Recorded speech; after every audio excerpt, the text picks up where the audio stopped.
There's a moment that happens in almost every backyard, every park, every quiet stretch of woods or open field. You're sitting outside. Maybe you have a cup of something warm. Maybe you're just standing near a window, watching the yard do what yards do. Birds moving around the feeder, a squirrel crossing the same path it always crosses, a dog somewhere in the distance doing something unimportant. And then, without any warning you can name, everything stops. The birds don't fly away dramatically. They don't scatter. They just go quiet. The squirrel freezes mid-motion, one paw lifted, body angled toward nothing you can see. The yard becomes very still in a way that feels different from ordinary stillness. You look around. You don't see anything. No predator, no storm, no obvious reason for it. And then, maybe 30 seconds later, everything resumes. The birds go back to the feeder. The squirrel finishes its thought and moves on. The yard returns to itself. Most of us file that away as nothing. A coincidence. Animals being weird, which they sometimes are. But here's what's actually happening in that moment. Those animals weren't reacting to something you missed. They were reading something you don't have the equipment to read. And the distinction matters. Because what they're sensing isn't just a signal. It's a language. A continuous, layered conversation about the state of the world around them, happening at a resolution that most humans never think to look for. Let's start with sound, because it's the most accessible. Most people think of animal hearing as simply better than ours, sharper, more sensitive. And that's true in a technical sense. Many birds can detect frequencies we can't. Many mammals hear ranges that sit entirely outside human perception. But the more important difference isn't sensitivity, it's interpretation. A bird sitting on a feeder isn't just hearing sounds. It's monitoring a soundscape. There's a difference. Think about what a healthy, undisturbed, natural area actually sounds like. There are layers to it. Insects at one frequency, frogs at another. Wind moving through different types of vegetation creates different textures of sound. Birds themselves, and this is where it gets interesting, birds occupy specific acoustic niches. Different species call it different pitches, different rhythms, different times of day. And when you're inside that soundscape all the time, you learn what normal sounds like in extraordinary detail. So when something is wrong, when a predator enters the area, when something unfamiliar moves through, the soundscape doesn't just add a new sound, it subtracts one. Insects stop. A particular bird goes quiet. A small gap opens in the ambient noise. To us, that sounds like nothing. That sounds like silence. To a chickadee on a branch, that silence is an alarm. There's research on this, studies looking at how birds respond not just to specific alarm calls, but to the absence of expected sounds. The world going quiet in a particular way is itself a signal. Animals that live in dense acoustic environments become extraordinarily sensitive to these absences, because a predator moving through an area creates a kind of shadow in the soundscape, a ripple of silence that moves ahead of it. That squirrel you saw freeze in the yard? It may not have heard the predator. It may have heard the birds stop singing near the back fence and understood exactly what that meant. This is the first layer of something much larger. Animals don't just process individual signals. They cross-reference them. They integrate information from multiple senses simultaneously, and they compare what they're receiving to an internal map of what the world is supposed to sound and smell and look like at this time of day, in this season, under these weather conditions. When the information doesn't match the map, they pause. That pause is important. It looks like nothing, like an animal being still. But inside that stillness, something quite complex is happening. The animal is essentially running a check, scanning, comparing current input to stored pattern, deciding whether the discrepancy is significant enough to warrant action. In deer, you can watch this happen in real time. A deer feeding at the edge of a field will lift its head and hold completely still, not because it heard something alarming, but because something in the general texture of the environment shifted. Maybe the wind changed slightly. Maybe a bird changed position in a way that doesn't fit the expected pattern. The deer doesn't know yet whether this is important. It's gathering more data, and then it makes a decision. Either it goes back to feeding or it moves. What's remarkable is the speed and accuracy of that decision. Deer don't freeze forever. They allocate a specific amount of time to uncertainty, and if the pattern doesn't resolve into something recognizable, either as safe or as dangerous, they default to leaving. The cost of a false alarm is low. The cost of ignoring a real threat is not. So, they're calibrated towards sensitivity. And that calibration is something that's been refined over enormous amounts of time. Smell is the sense we understand least well, and it's probably the one that matters most. We tend to think of smell as a simple, immediate thing. You either smell something or you don't. But for animals with well-developed olfactory systems, smell works more like a map than a moment. A dog moving through a landscape isn't just detecting current scents. It's reading a history. It can tell where an animal has been, roughly how long ago, which direction it was moving, and sometimes even what physiological state it was in. Calm, stressed, injured. The scent trail left by a frightened animal is chemically different from one left by a calm animal, because stress hormones are excreted through various glands, and those chemicals linger. This is why dogs sometimes behave strangely in places where something happened. Not because they're seeing something you can't see, but because they're reading a record of events that's still present in the air and on the ground, hours or even days after the fact. But it goes even further than that. Many animals can detect chemical signals that their own species produces specifically to communicate. Plants do this too, and the interaction between plant and animal chemical signaling is one of the more surprising things happening in the natural world right now. When certain plants are being eaten by insects, they release volatile compounds into the air. These compounds don't just repel insects. They signal to nearby plants of the same species, which then begin producing their own defensive compounds before the insects even reach them. It's a slow, chemical early warning system. And some insects and animals have learned to read those plant signals as information about what's happening in an area. An animal moving through a forest isn't just navigating physical terrain. It's moving through a chemical environment that's actively communicating about what ate what, who was here, what's stressed, what's thriving. Every step is an information event. Let's come back to something more visible. You've probably noticed that certain animals establish routines that seem almost rigid. A deer that enters your yard at the same time each evening. A fox that crosses a specific path. Birds that use certain perches in a specific order. It's easy to read this as habit, and there's truth to that. But the routine isn't arbitrary. It's the result of testing. Animals learn their environments through repetition and comparison. A path that has been safe for weeks becomes a trusted path. A feeding spot that has never produced danger becomes a reliable feeding spot. The routine is the animal's map of what it has learned about its world, encoded in behavior. And the important thing about those routines is that they're sensitive to change. When you rearrange something in a yard, move a piece of furniture, add a new object, change where you stand, you'll sometimes notice that the usual wildlife stays back. A bird that normally feeds from a particular spot will land nearby and watch, rather than going directly to the feeder. A squirrel will approach and retreat several times before committing. This isn't caution for its own sake.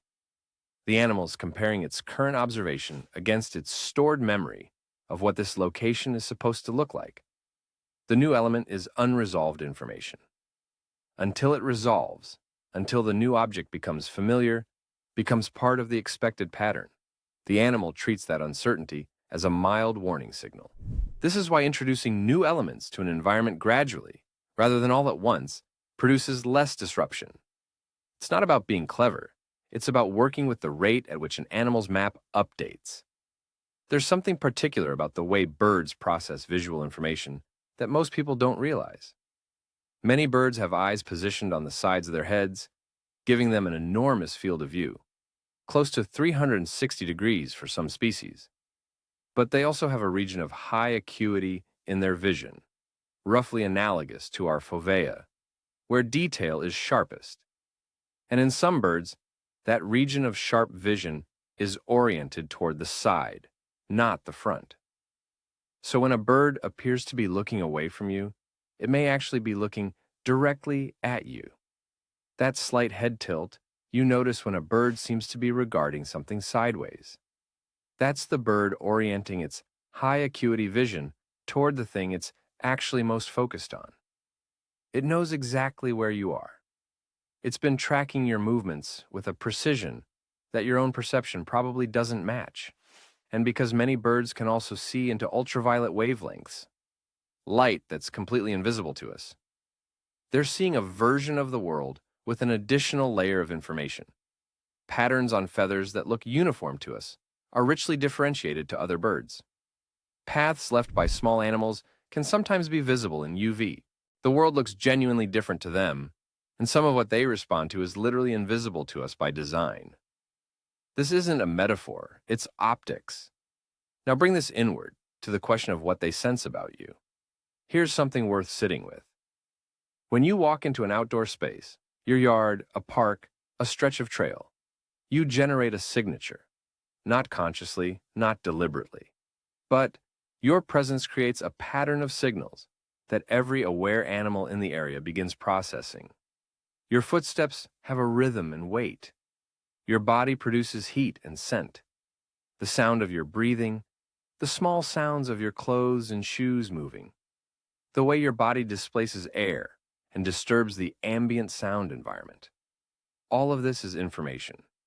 And before you've seen a single animal, many animals have already seen you. A crow that appears to be casually foraging 50 feet away may have registered your arrival as soon as you stepped outside.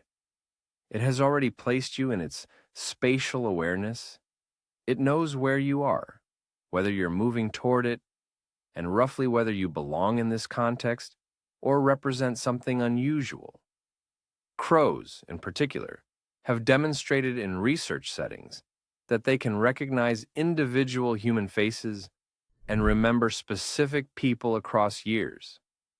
A crow that has had a negative interaction with a specific person will avoid that person specifically, while maintaining normal behavior around others. That crow at the edge of the park is not indifferent to you. It's made a quiet, precise assessment of you, and you're filed accordingly. Most birds and mammals do something similar, though with varying complexity. They categorize you. They remember your pattern. And over time, if you return to the same place at the same times and behave consistently, you gradually become part of their map as a known, non-threatening element. This is why wildlife at places people visit regularly seems less reactive. Why the birds in an urban park seem calmer than birds in a remote wild area? It's not that they've lost their wariness, it's that they've gathered enough data about the humans in that space to build a more resolved picture. The uncertainty has reduced, and reduced uncertainty means less allocated attention. You don't become invisible, you become legible. And that's actually a more interesting thing to be. There's a concept in ecology sometimes called the landscape of fear, and it's one of the more useful frames for understanding what animals are actually doing as they move through the world. The idea is this: every animal is continuously maintaining an internal map, not just of where food and shelter are, but of where danger is, or where danger could be. And the shape of that risk map determines movement just as much as resources do. A deer doesn't just go to where the good food is. It goes to where the good food is, and the risk is manageable. When those two things conflict, when the best food source is in a high-risk location, the deer has to run a calculation. Is the nutritional gain worth the exposure? The answer changes based on season, on how hungry the deer is, on recent experience, on the time of day. And this landscape of fear isn't static. It shifts constantly. When a predator moves through an area, The risk map updates, not just for the animals that directly encountered it, but for animals that received the secondhand signals. The bird that heard the alarm calls, the rabbit that smelled the change in the air. The landscape of fear spreads ahead of the actual predator, carried by the network of signals between animals. This means that a single predator's movement through an area creates a wave of changed behavior that can extend far beyond its actual location. Animals avoid not just where the predator is, but where the predator was, because the scent, the disturbed soundscape, the unsettled behavior of other animals, all of this lingers. You can sometimes see the edge of this wave if you're paying attention. A sudden quiet in one direction, while another direction remains active. Animals feeding on one side of a field, while the other side sits empty despite identical food resources. There's a reason for that asymmetry. Something moved through, or something is waiting, and the information about that has propagated through the local animal network in ways you're not directly observing. Let's slow down here for a moment, because there's something in all of this that's easy to miss if we stay too focused on the individual mechanisms. What we're actually describing is a distributed sensing system, a network. No single animal has complete information, but the collective behavior of all the animals in an area, the birds, the insects, the mammals, even the way plants are responding, creates something like a shared picture, an emergent awareness that's larger and more detailed than any single creature could generate alone. When naturalists talk about reading the land, this is what they mean. Not tracking individual animals, though that's part of it, but learning to read the state of this distributed network, understanding that a particular combination of bird behavior, insect sound, animal positioning, and wind direction adds up to something specific, something the land is saying if you know how to listen. Indigenous tracking traditions understood this in practical terms long before ecology gave it a formal framework. The idea that the environment speaks in a language of behavior, not just in individual signs, is something that experienced trackers learn through long familiarity with specific places. You don't just learn what a deer print looks like. You learn what the yard sounds like when a deer has just passed through and the birds are resettling, versus what it sounds like when one is still present and everything is holding still. The difference is subtle, but it's real, and it's there to be learned. There's one more layer I want to bring in because it changes how this all lands. What animals sense before you notice anything isn't always danger. Sometimes it's weather. There's a particular kind of stillness that precedes certain types of storms. Not the frantic activity of animals seeking shelter, but a quieter, more gradual withdrawal. Insects that were active earlier in the day go quiet. Birds that were foraging high in trees move lower. Certain species disappear from their usual positions in ways that aren't explained by anything visible in the sky yet. Barometric pressure changes before weather systems arrive, sometimes hours before the storm is visible or even measurable by casual observation. Many animals are sensitive to these pressure changes, some through specialized sensory organs, some through the accumulated experience of pattern recognition. Fish move in response to pressure changes. Birds alter their flight altitude. Some insects go dormant. You've probably experienced the version of this where you notice the yard seems unusually quiet, and then, 40 minutes later, a storm rolls through that you didn't see coming. The animals weren't predicting the storm in any mystical sense. They were reading a physical signal that was genuinely there. A change in atmospheric pressure, in the electromagnetic environment, in infrasound that travels ahead of certain weather systems. The storm was present in the environment before it was present in the sky, and the animals were responding to the version of reality that their senses gave them access to. What this means is that the animal behavior you're observing isn't just about predator and prey, it's about the full physical state of the world around them. Temperature, pressure, humidity, electromagnetic conditions, these things are all variable, and they're all legible to creatures whose survival depends on reading them. The yard is always speaking.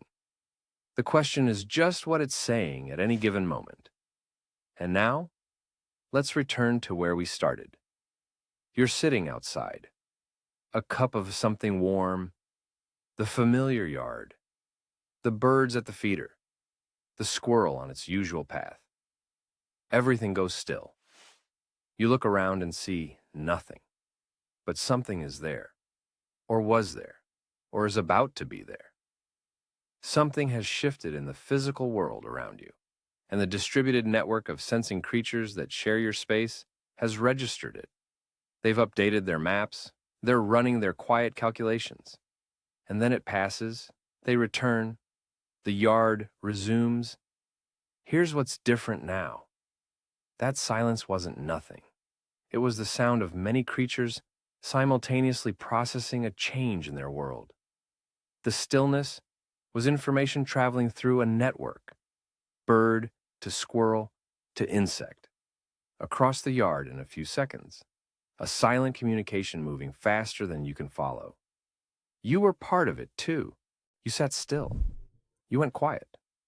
Something in your own perception responded to the shift, even if you couldn't name what you were responding to. That's not coincidence. You come from a long line of creatures who survived by reading exactly these signals, who understood that sudden stillness meant something, who knew what it meant when the birds stopped. That sensitivity isn't entirely gone from you. It's just gone very quiet, underneath everything louder that fills your days. The animals around you are still reading the world in full resolution, and every time you pause because something feels different, every time you notice the yard go still and find yourself listening without knowing why, you're accessing something very old, something that was always there, waiting to be paid attention to. The yard was never just a yard. It was always this,